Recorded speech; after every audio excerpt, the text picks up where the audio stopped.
कायरों की भांति युद्ध भूमि छोड़कर नहीं जाऊंगा।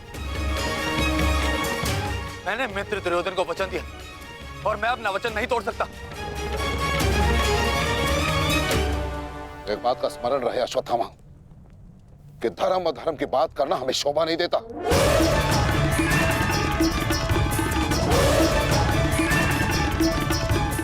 स्मरण है तुम्हें युद्ध भूमि में क्या हुआ? भीम तुम्हारा वध करने वाला था पुत्र। उसने यदि आज नहीं किया तो कल अवश्य कर देगा। मेरे पास तुम्हारे मृत्यु देखने का साहस नहीं है, उतनी शक्ति नहीं है मेरे पास, उतनी शक्ति नहीं है मेरे पास पुत्र।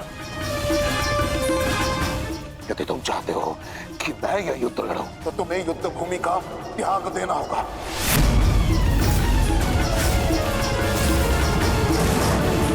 वचन दो मुझे कि तुम युद्ध भूमि का त्याग कर दोगे।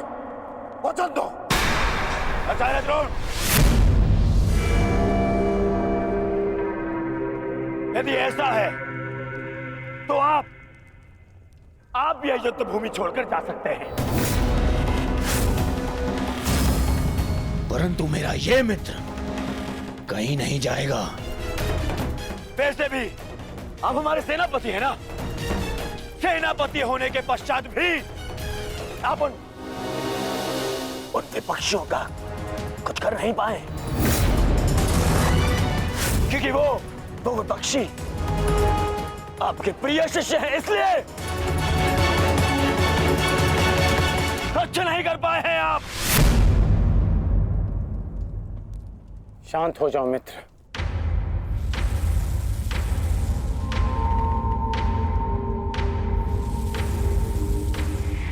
मित्र दुर्योधन सत्य कह रहे हैं। मेरे पिता ने पक्षपात किया है। उन्होंने अपने दिए वचन को पूर्ण नहीं किया और इसी कारण आज हमारे परिवार पर प्रश्न उठना आवश्यक है। किंतु एक पक्षपाती पिता का पुत्र होने से अच्छा है कि मैं एक योद्धा की तरह रणभूमि में जाऊं और अपने प्राण गंवा दूं। बस अश्वत्थामा, अपने पिता से इस भांति कटु वचन कहना एक महान योद्धा को शोभा नहीं देता। जो अपने पिता का सबके सामने अपमान कर सकता है, उससे किसी और के सम्मान की आशा नहीं की जा सकती।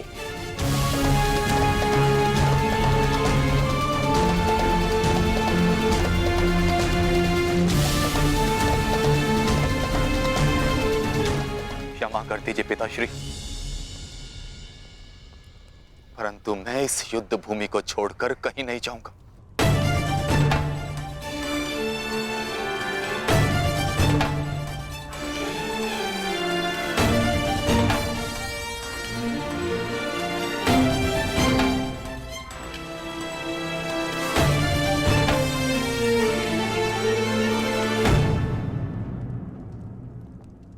तो ठीक है पुत्र, मैं तुम्हारी इच्छा का मान रखता हूं और आशा करता हूं कि नर्क से दूर रहने की शक्ति तुम्हारे पिंडदान में हो।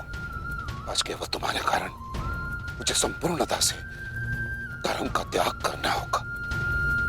एक पुत्र पिता के लिए बल होता है, परंतु आज तुम मेरे लिए निर्बलता सिद्ध है। और आप भी सुन लीजिए युवराज, यदि मैंने अपने संपूर्ण जीवन काल में पुण्य किया है तो उन समस्त पुण्यों का मैं कवच निर्मित करता हूं। यदि अपने जीवन में मैंने अपने शिष्यों को समान रूप से देखा होगा तो इस कवच को कोई नहीं फेंक सकता, कोई नहीं। यदि मैंने अपने शिष्यों को संभावना से कम और समर्पण से अधिक शिक्षा नहीं दी होगी तो आज मेरे हाथों से मेरे शस्त्रों को कोई नहीं छीन सकता। इसलिए मैं भारद्वाज पुत्र द्रोण प्रण लेता हूं कि इस कुरुक्षेत्र में जो योद्धा मेरे समक्ष आएगा मैं उसका वध कर दूंगा।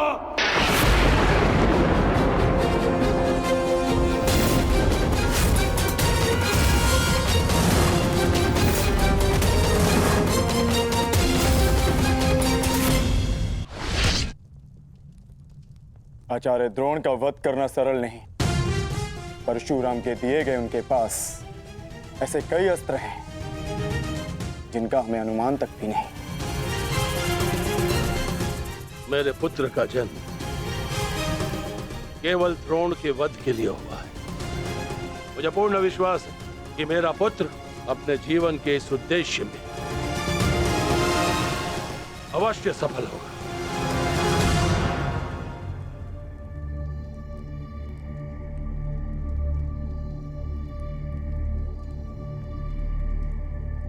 ये युद्ध सरल नहीं है कर्ण। तुम्हें अपना ध्यान केवल युद्ध पर केंद्रित करना होगा। मेरी चिंता का कारण मोह है वृषाली। वो मोह जो बड़े से बड़े योद्धा को निर्बल कर देता है, और किसी की निर्बलता शत्रु का सबसे बड़ा शस्त्र न बन जाए। बस इसी बात की चिंता है। तुम्हारी चिंता स्वाभाविक है पार्थ। आचार्य द्रोण का वध करना सरल नहीं, धृष्टद्युम्न के लिए भी नहीं।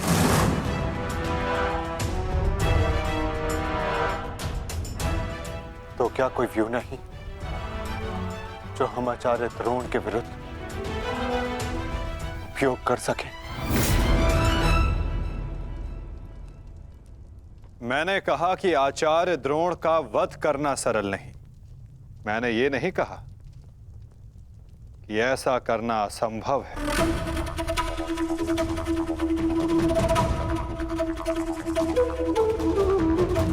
एक व्यू है जिसे आचार्य द्रोण भी नहीं तोड़ सकते।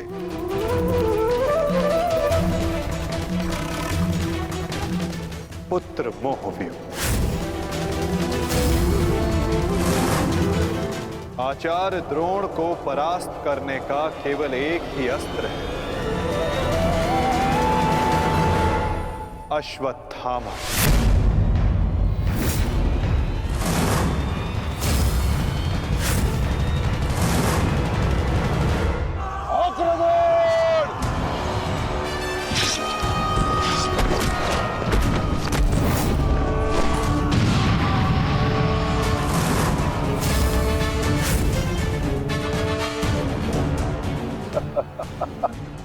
अच्छा है, तीसों भाई एक साथ मेरे समक्ष आ गए।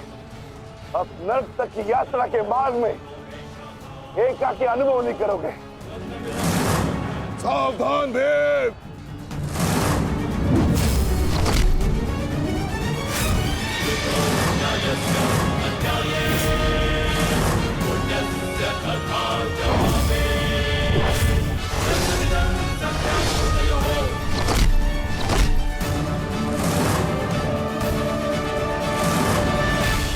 आज मैं हस्तिनापुर नरेश महाराज धृतराष्ट्र के सभी पुत्रों का कवच हूं। यदि किसी ने भी उन्हें हानि पहुंचाने का दुस्साहस किया तो उसे मृत्यु में स्वयं दूंगा, और ये मेरा संकल्प है।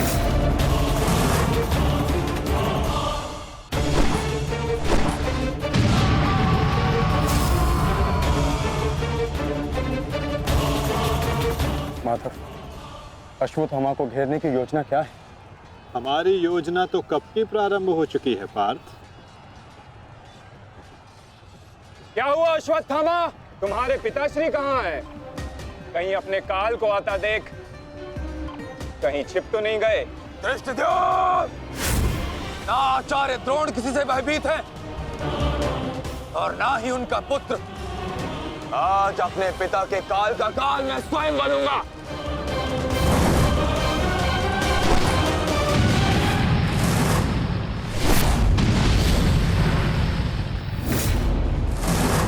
बस इतना ही सीखा है अपने पिता से?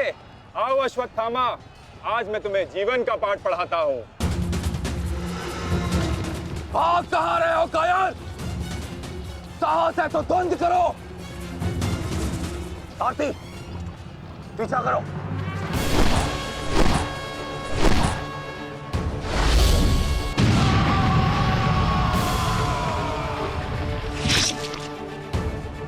मित्र, अश्वत्थामा कहीं दिख नहीं रहा।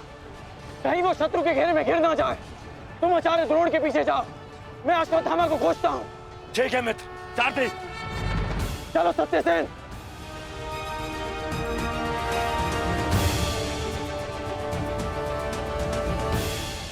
तुम मेरे पिताश्री के काल हो, मेरे नहीं। परंतु आज मैं तुम्हारा काल बनकर आया हूं। सावधान!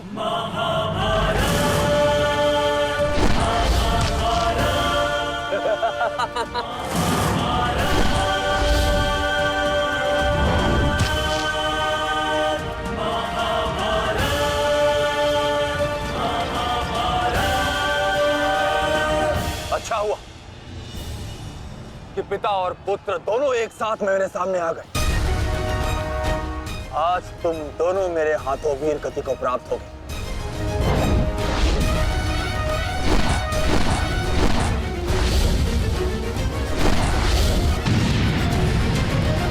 गुरुदेव, आज तो आपने भीम से अश्वत्थामा को बचा लिया था, किंतु कब तक? अब चाहे हमारा वध कर दो, किंतु हमने भी आज संकल्प लिया है कि मृत्यु दोनों पक्षों में होगी।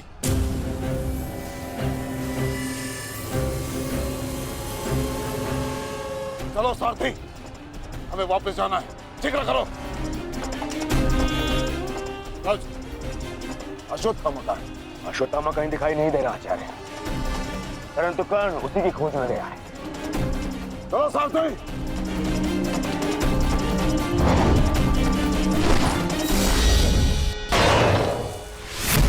अब तुम्हारी सहायता के लिए ना कोई सैनिक है और ना कोई व्यू।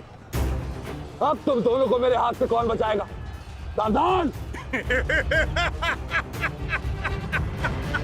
अश्वत्थामा, तुम स्वयं व्यू में खड़े हो। इस व्यू को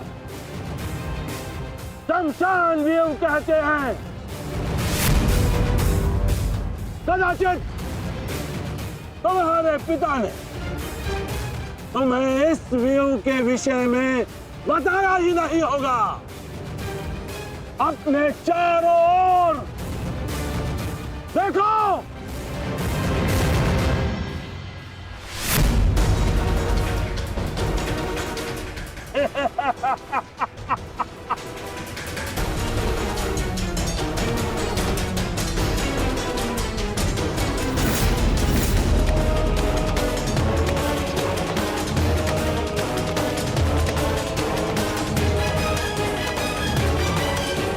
अश्वत्थामा, सावधान!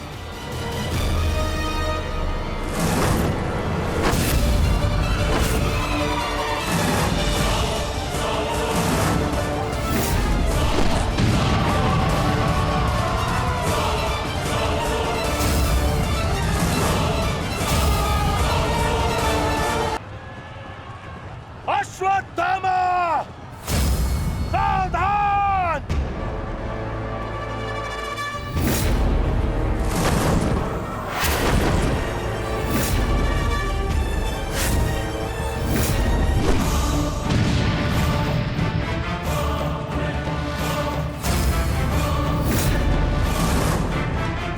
दूसरों की चिता के लिए सजाई गई लकड़ी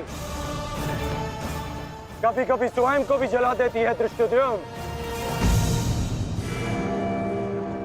अर्जुन, अंगराज कर्ण अश्वत्थामा की रक्षा के लिए शमशान व्यू में आ चुका है। हमारी योजना संकट में है।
स्मरण है ना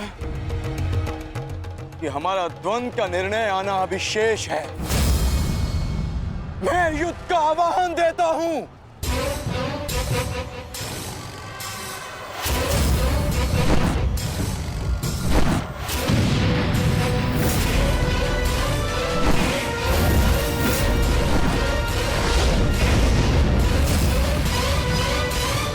सावधान द्रुपद।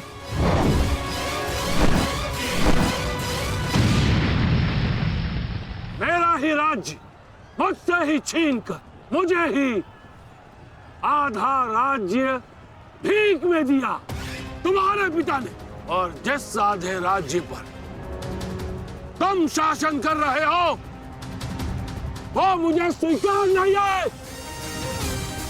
इस अपमान का प्रतिशोध आज अवश्य लेकर रहूंगा।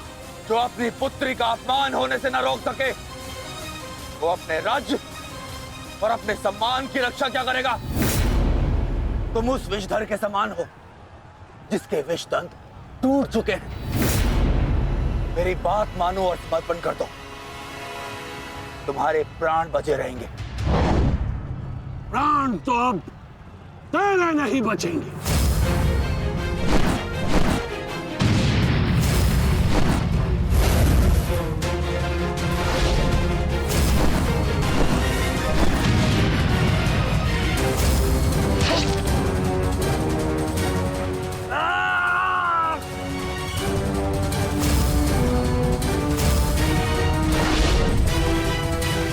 द्रुपद,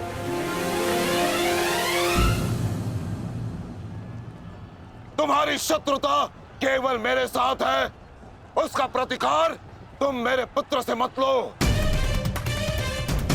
अन्यथा अनर्थ हो जाएगा। तुम्हारी गुरु दक्षिणा में मिला हुआ मेरा आधा राज्य तुमने अपने पुत्र को दिया, तो तुम्हारी शत्रुता का मूल्य भी तुम्हारे पुत्र को ही चुकाना होगा। सावधान!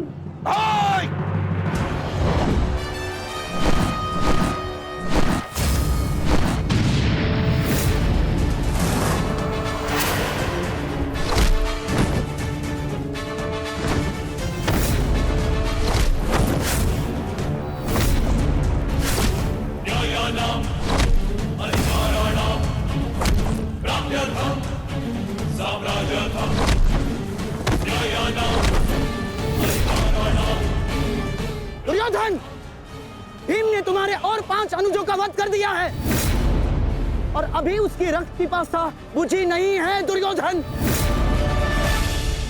और उस दिशा में देखो, द्रोण द्रुपद नरेश के साथ द्वंद्व में व्यस्त है। अब केवल तुम ही उस भीम को रोक सकते हो दुर्योधन, शीघ्रता करो। तो क्या द्वंद्व बीच में छोड़कर जाओगे दुर्योधन? उसके लिए उनका अनुज पर्याप्त है। आप जाइए, इनके द्वंद्व की कामना मैं पूर्ण करता हूं।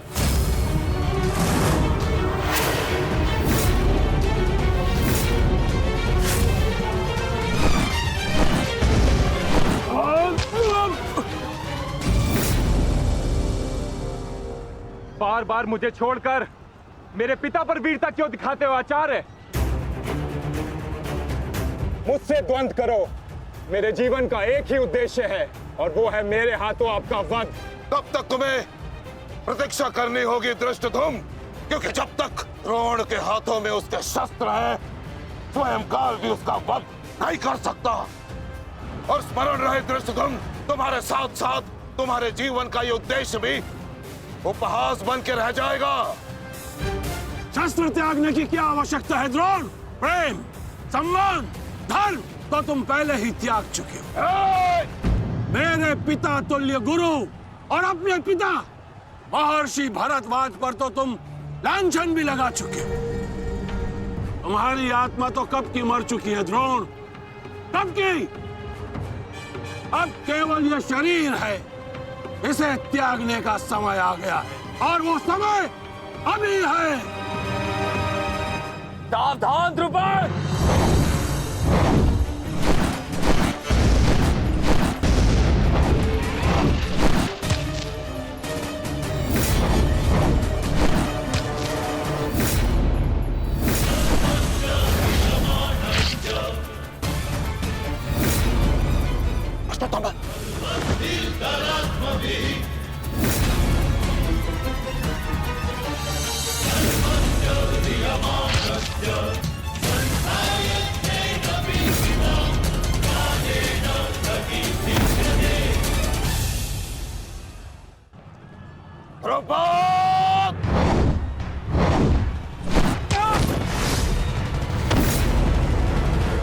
पिताश्री!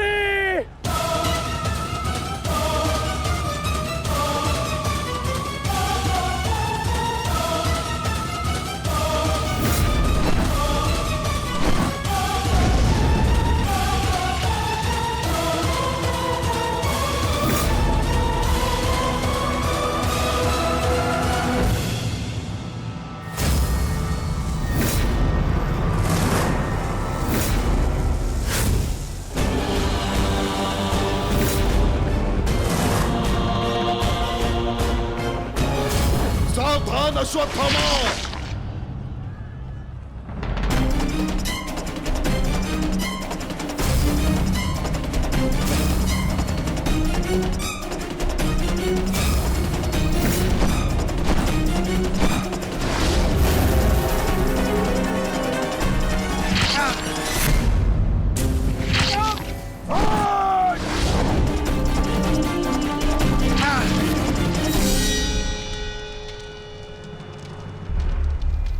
पिताश्री!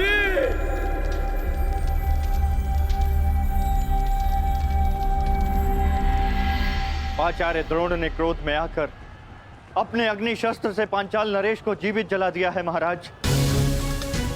अर्थात आचार्य द्रोण ने अपना वचन पूर्ण किया। उन्होंने द्रुपद का वध कर ही दिया। तुम देखना संजय, तुम देखना संजय, एक दिन पांडवों का अंत भी निश्चित है। और दुर्योधन? दुर्योधन कहाँ है संजय?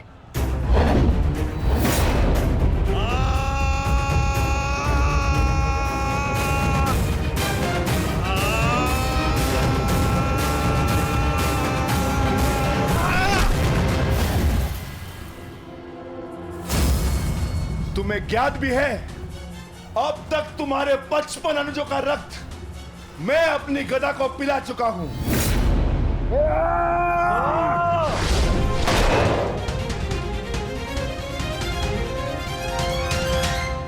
अश्वत्थामा! अश्वत्थामा! उठो, उठो पुत्र, उठो।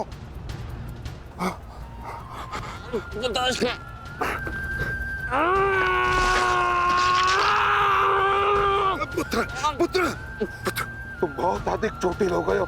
तुम एक काम करो, तुम शिविर में जाओ, जाओ। नहीं पिताश्री, मैं कोई बालक नहीं हूं पिताश्री जो इस चोट से हार जाऊंगा।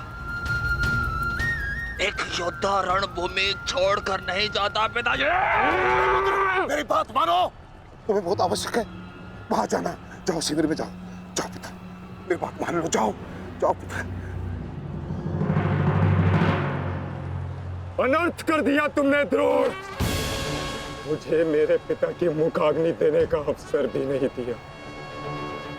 अब तुम्हें आर्य भी मेरे हाथों से नहीं बचा सकते।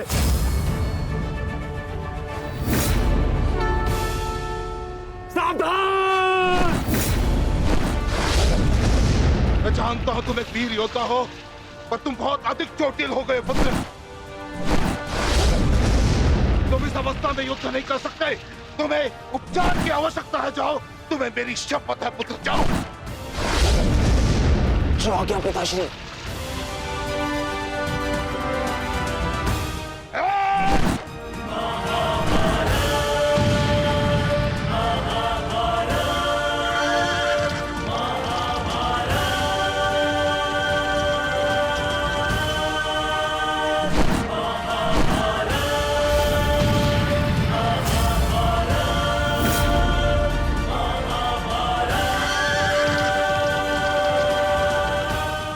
अश्वत्थामा जा रहा है पार्थ।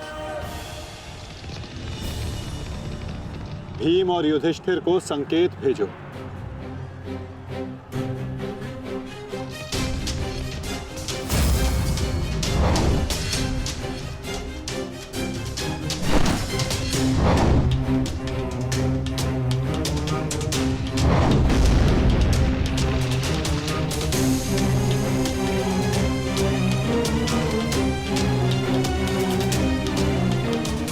अर्जुन कोई संकेत दे रहा है। क्या योजना है माधव की?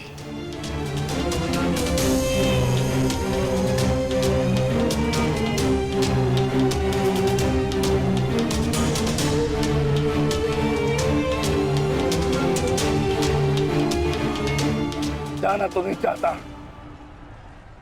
परंतु माधव का संकेत है, मुझे जाना होगा। प्रतीत होता है तुम्हारे जीवन के कुछ प्रहर अभी शेष है।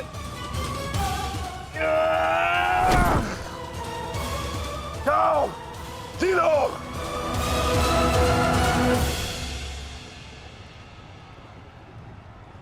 सारथी, आगे बढ़ो।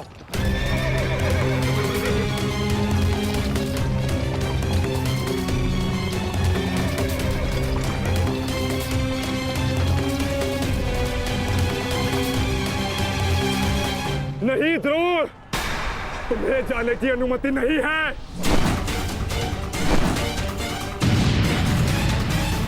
कर्ण, अश्वत्थामा की सहायता करो। वो बहुत अधिक जख्मी है और भीम उसके पीछे है। जाओ।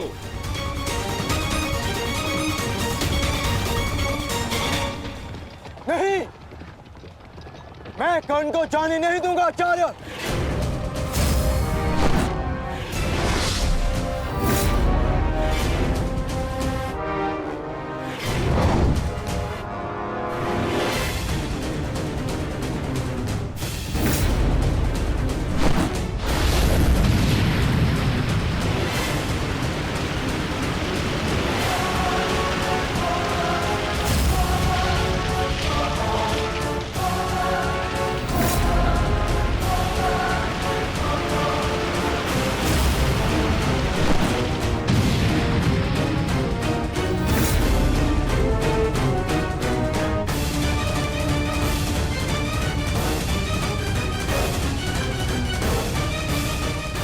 स्मरण रहे पार्थ, यदि कर्ण अश्वत्थामा की सहायता के लिए वहां पहुंच गया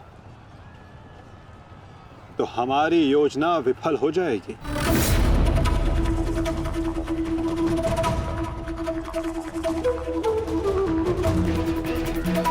तुम्हें कर्ण को वहां तक पहुंचने से रोकना होगा पार्थ।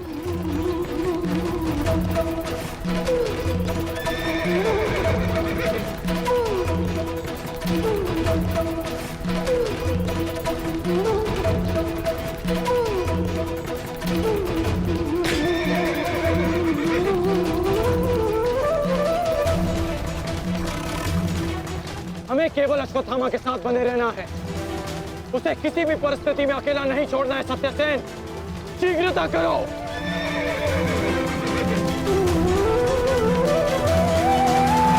माधव, हमें कर्ण को रोकना होगा, अन्यथा हमारी योजना विफल हो जाएगी और आचार्य द्रोण का वध करना असंभव हो जाएगा।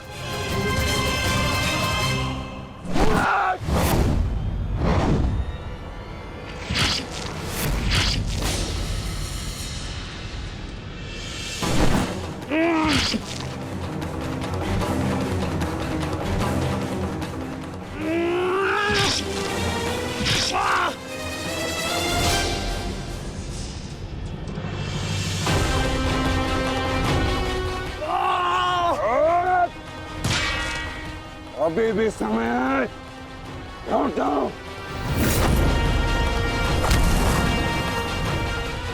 मैं तब तक यहां से नहीं लौटूंगा जब तक आपके प्राण नहीं ले लेता आचार्य।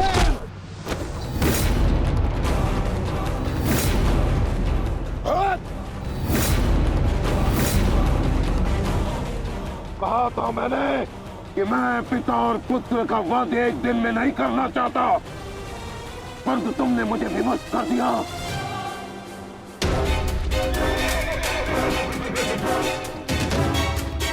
चलिए माता, कर्ण के पीछे चलिए।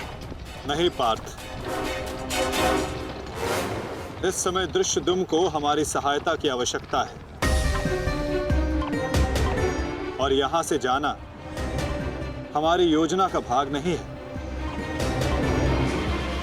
तुम आचार्य द्रोण के साथ युद्ध करो।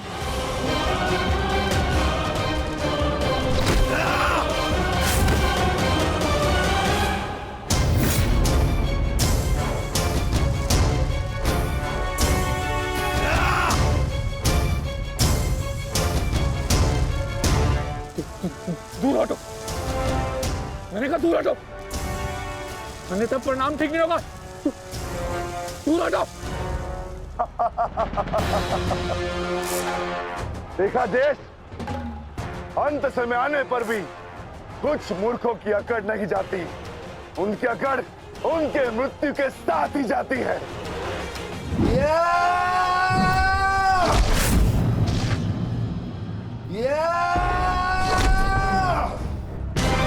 अश्वत्थामा! अब तुम्हारा अंत आ गया अश्वत्थामा। अश्वत्थामा!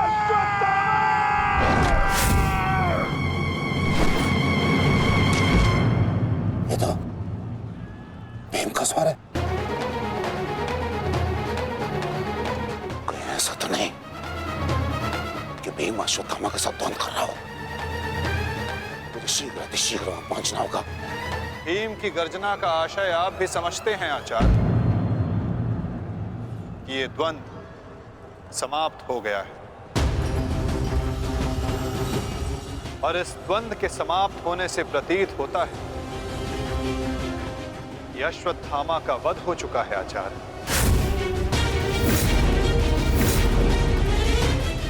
असंभव, असंभव नहीं है माधव। तो द्रोण का पुत्र अश्वत्थामा, और जब तक द्रोण जीवित है अश्वत्थामा को कुछ नहीं हो सकता। मेरा हृदय कहता है कि मेरा पुत्र जीवित है, कुछ नहीं हुआ उसे। और वैसे भी मुझे आपके बातों पे विश्वास नहीं है माधव। यही विचार पांडवों का भी था आचार्य कि युद्ध भूमि में उनके रहते हुए अभिमन्यु का वध नहीं हो सकता, उसकी मृत्यु नहीं हो सकती। परंतु ऐसा नहीं हुआ आचार्य। जब काल के रूप में जयद्रथ आ सकता है तो काल के रूप में विकोदर भीम भी आ सकते हैं।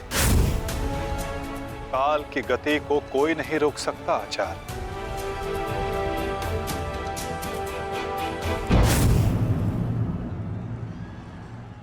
सावधान भीम!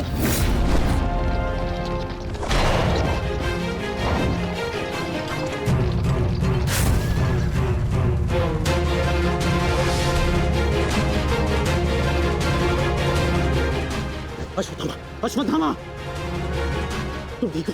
तुम ठीक हो? हाँ अंगराज।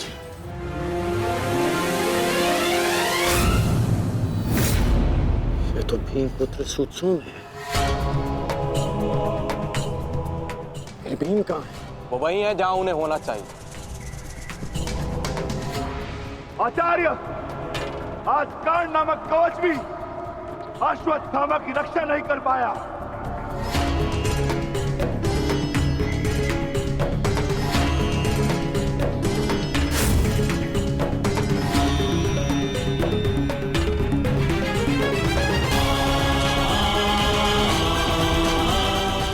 ये पांडवों की योजना है, मुझे आचार्य द्रोण से दूर रखने के लिए। अंगराज, आप कहना क्या चाहते हैं? क्या कहना चाहते हैं अंगराज? आज पांडवों का लक्ष्य तुम नहीं, आचार्य द्रोण है। सत्य है ये, मेरा पुत्र अभी तक जीवित है, कुछ नहीं हुआ उसे। सत्य कहो, सत्य कहो भीम।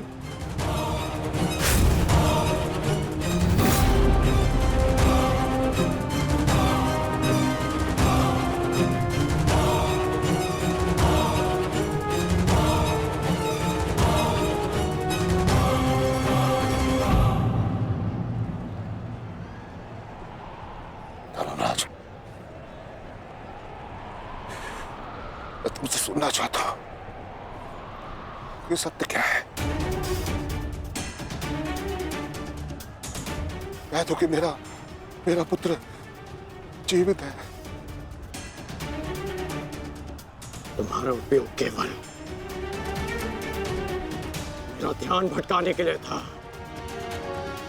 मुझे इस बात का आभास क्यों नहीं हुआ?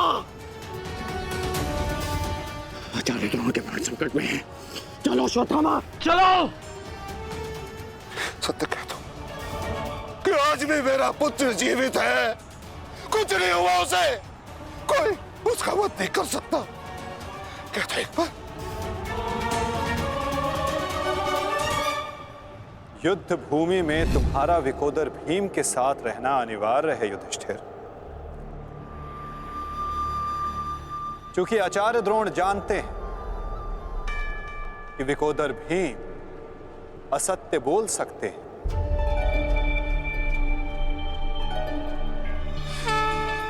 किंतु धर्मराज युधिष्ठिर नहीं। और वो ये सुनिश्चित करने के लिए तुमसे ये प्रश्न अवश्य करेंगे धर्मराज।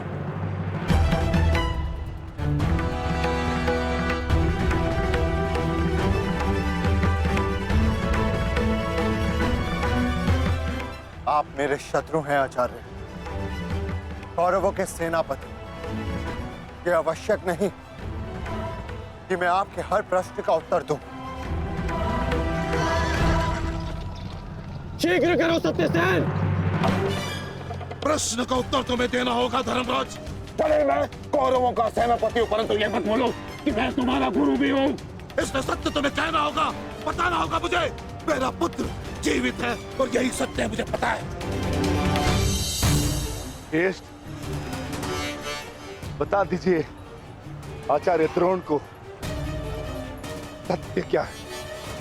अधर्म को उसके घर में पराजित करने के लिए अधर्म की चौखट पार करनी ही पड़ती है युधिष्ठिर।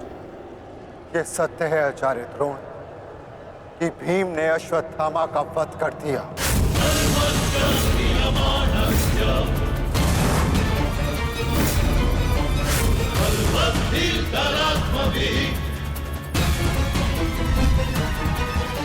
नहीं माधव, मैं असत्य नहीं कहूंगा। तुम्हें असत्य नहीं कहना है युधिष्ठिर। विकोदर भीम अश्वत्थामा नामक हाथी का वध करेंगे।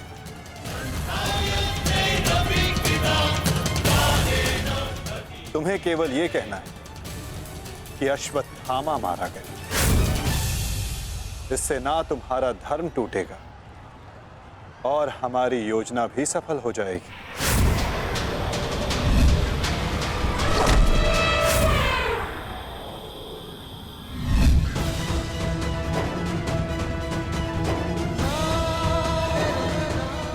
पुनः एक बार कह दो धर्मराज कि ये सत्य है।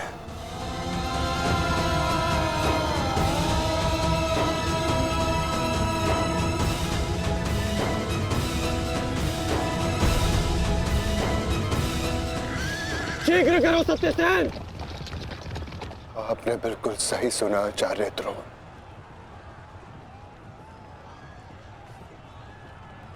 अश्वत्थामा मारा गया।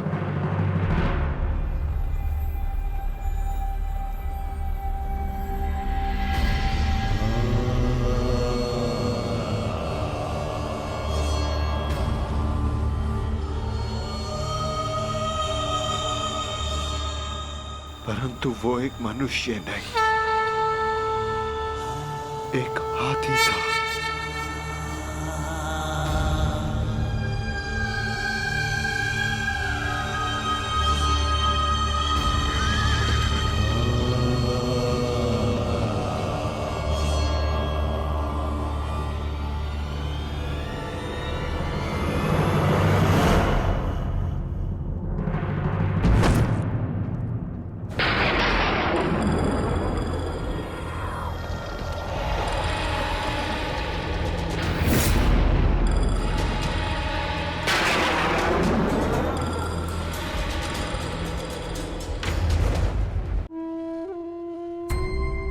जिस पुत्र के लिए आप आचार्य से शिक्षक बन गए, जिस पुत्र के लिए आपने अपने शिष्यों से गुरु दक्षिणा नहीं मूल्य मांगा,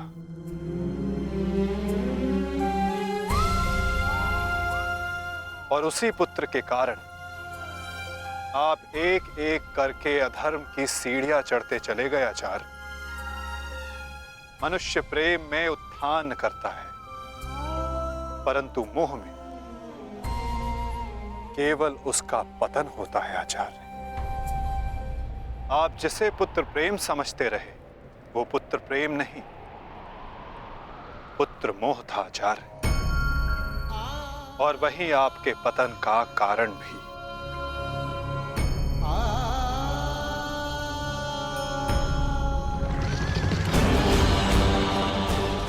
शीघ्र करो सत्यसेन।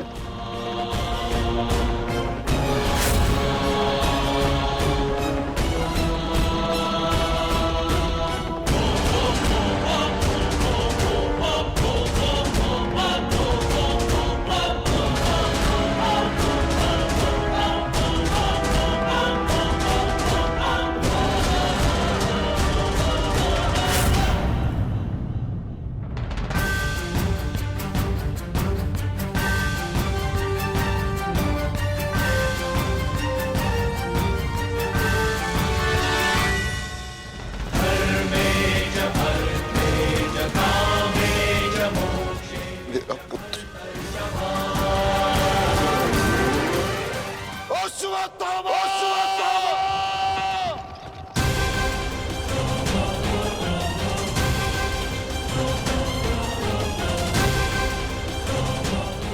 आपके साथ छल हुआ है आचार्य। अश्वत्थामा जीवित है। पिताश्री! पिताश्री!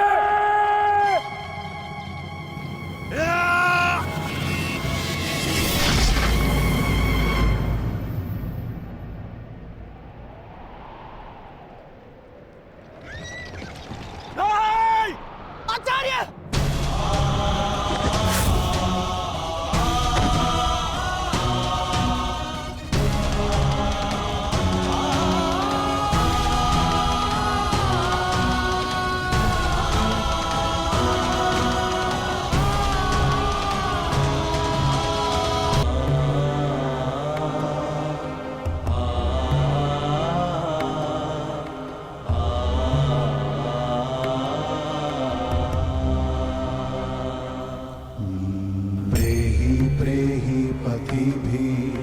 पूर्वेर्भिर्यत्रा ना पूर्वे पीतरपर्युः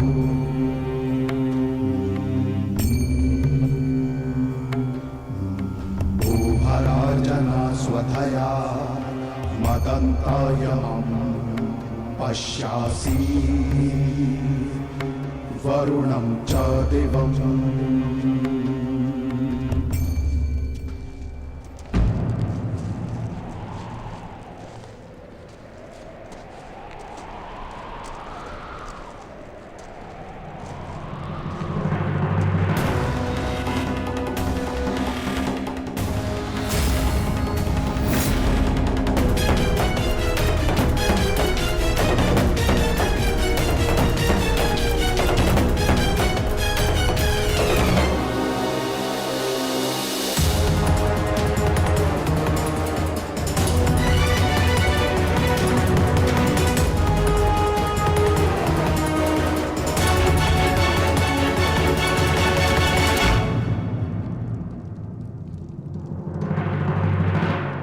लोभी, कुटिल, छलिया, कपटी, महाविनाशी, ये सारी उपाधि इस दुर्योधन की थी। परंतु आज युधिष्ठिर तुमने मुझसे ये सारी उपाधियां छीन ली और अपनी बना ली। आज तुम इन सारी उपाधियों के सम्राट बन गए।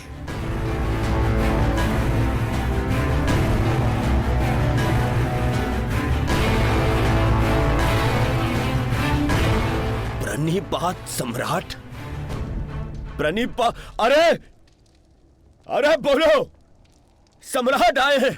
छल सम्राट युधिष्ठिर की जय बोलो, बोलो, छल सम्राट युधिष्ठिर की जय। परंतु सम्राट मुझे समझाइए, अब कौन सा कार्य शेष रह गया? आपने यहां आने का कष्ट कैसे किया सम्राट? अरे कहीं ऐसा तो नहीं कि लकड़बग्घे की तरह गुरु आचार्य द्रोण के शव पर भोज मनाने आए हैं आप?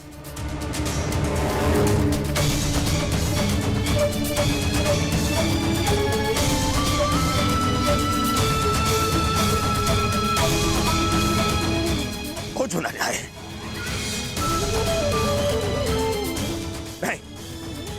नहीं सम्राट, मैं क्षमा चाहूंगा, परंतु मैं इस बात की अनुमति नहीं दूंगा आपको। चले जाओ यहाँ से, अन्यथा मैं आप लोगों के शव पर उत्सव मनाऊंगा। चले जाओ। हम यहाँ युद्ध करने नहीं आए, अपने गुरु के अंतिम दर्शन करने आए हैं। इस समय मैं अर्जुन नहीं, अपने गुरु का शिष्य हूं। हम पांडु पुत्र होने के नाते नहीं, परंतु कुरुवंशी होने के नाते उनके अंतिम दर्शन करने आए हैं। नहीं, नहीं तुम्हें इस युद्ध में विजय मिलेगी और ना ही अपने गुरु के दर्शन।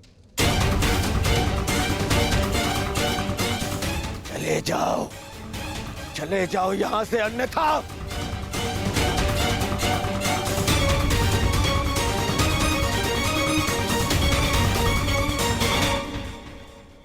गुरु द्रोण के अंतिम दर्शन करने का अधिकार सबको है।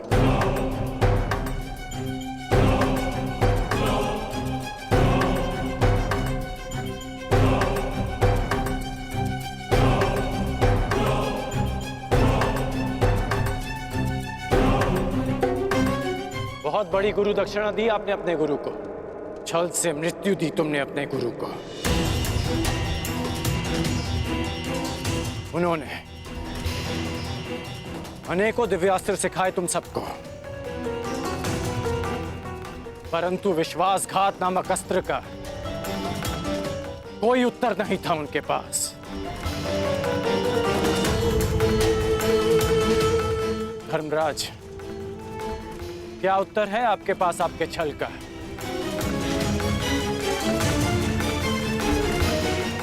बताइए। मेरा चयन बिल्कुल ठीक था, दुर्योधन तुमसे बेहतर राजा होगा।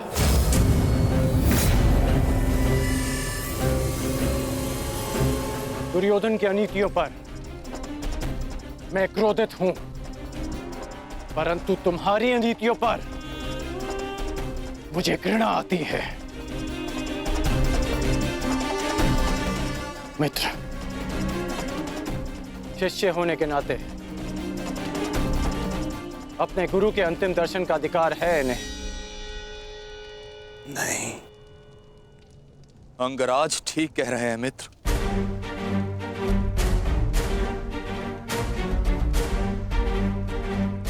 इन्हें अधिकार है। मेरे पिता ने जितना प्रेम अपने पुत्र को दिया, उतना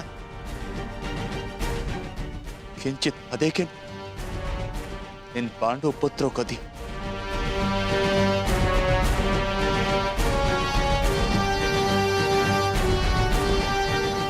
उससे भी अधिक इस अर्जुन को।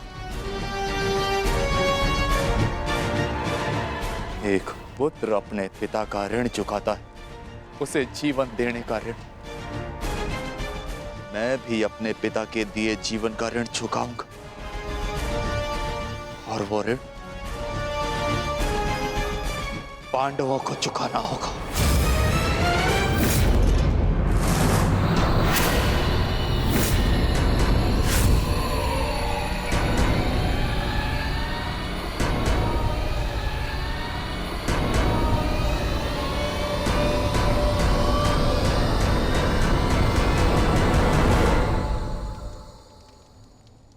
पापियों और दैत्यों की भांति तुम लोगों ने विद्या पर लांछन लगाया है।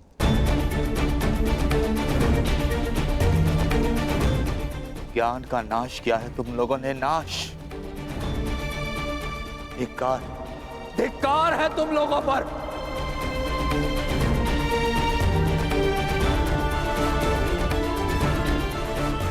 पांडव पुत्रों, जब तक मैं तुम्हारी मृत्यु अपनी आंखों से ना देख लूं, मुझे मृत्यु प्राप्त नहीं होगी। तुम्हारे वंश के साथ मृत्यु की होली खेलूंगा मैं। जिन बच्चों ने आज मुझे रोका, मैं उनकी सांसें रोक दूंगा।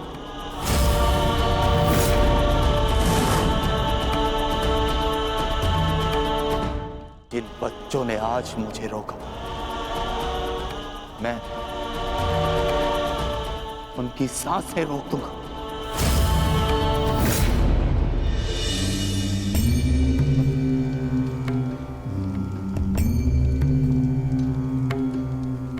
प्रेहि प्रेहि पतिभिः पूर्वैर्भिर्यत्र न पूर्वे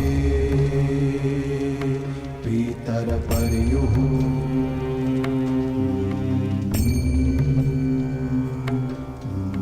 भूभराजना स्वधया मदन्तायमं पश्यासि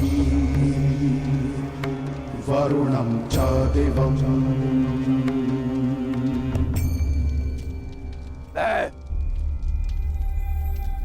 द्रोण पुत्र अश्वत्थामा ये प्रण लेता हूं कि तुम्हारे संपूर्ण वंश को नष्ट कर दूंगा, नष्ट कर दूंगा, नष्ट कर दूंगा, नष्ट कर दूंगा, नष्ट कर दूंगा, नष्ट कर दूंगा।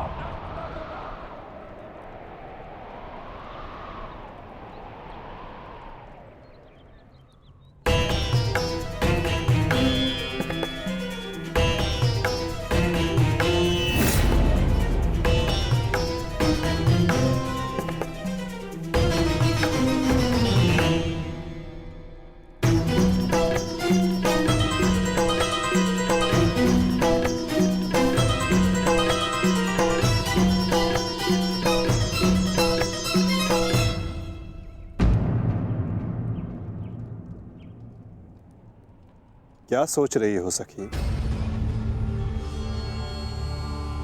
असंख्य चिताएं, असंख्य अग्नि जलकर भस्म हुआ मेरा मान, मेरा सम्मान, मेरा अभिमान, मेरे सभी संबंध। ये सब लाभ भी तो हानि को ही मिले हैं।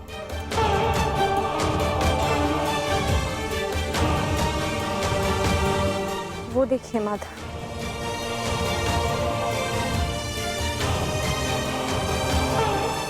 भ्राता धृष्टद्युम्न के जीवन का गणित संपूर्ण हुआ।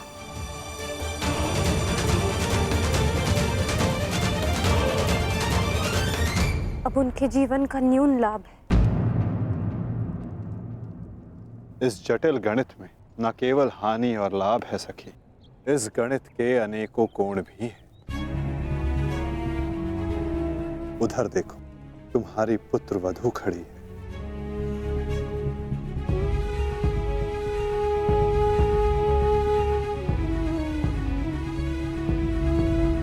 जो वस्त्र हरण तुम्हारे साथ हुआ, वो अन्य किसी स्त्री के साथ ना हो, उसकी लज्जा का रक्षण हो सके, ये लाभ। संसार में शोषण करने वालों को पर्याप्त दंड मिल सके सखी, ये लाभ। आने वाली पीढ़ियों को ज्ञात रहे कि स्त्री का मान भंग करना, उसका शोषण करना मानव हत्या से भी अधिक दंडनीय अपराध है, ये लाभ। और ऐसे लाभ के लिए बलिदान अनिवार्य है सखी, और ऐसे बलिदान देने की क्षमता सब में नहीं होती सखी।